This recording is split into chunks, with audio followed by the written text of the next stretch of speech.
ए बेटा, हमनियों के ले चला ना देवघर गोड़ लगवा दा।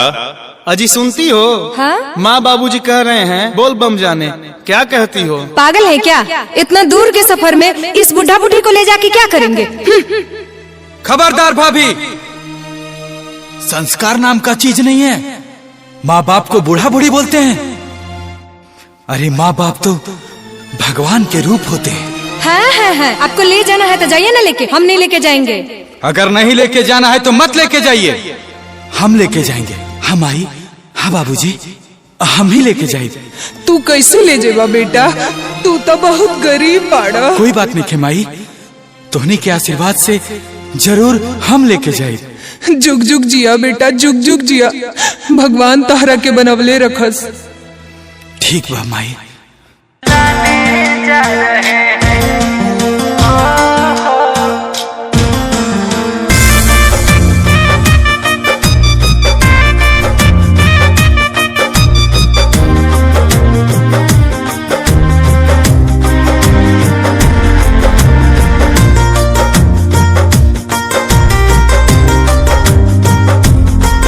माता पिता के रूप में भगवान होते हैं, इनके चरणों में दुनिया जहान होते हैं।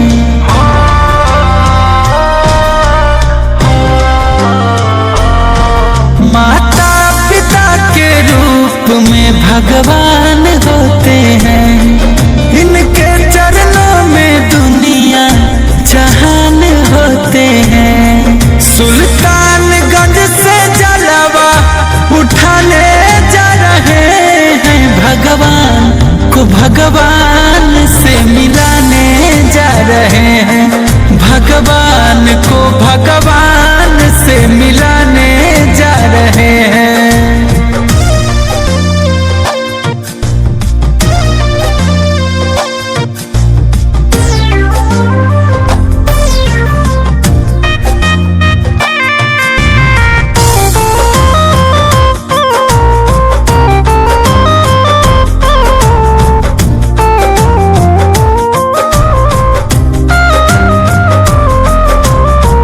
लाख कर लो पूजा चाहे तीरथ हजार रे, माई बाप के खुशी बिना सब है बेकार रे।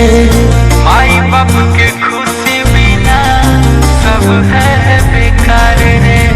लाख कर लो पूजा चाहे तीरथ हजार रे, माई बाप के खुशी बिना सब है बेकार रे। माँ बाप की सेवा करके पुण्य कमाने जा रहे हैं, भगवान को भगवान से मिलाने जा रहे हैं, भगवान को भगवान से मिलाने जा रहे हैं।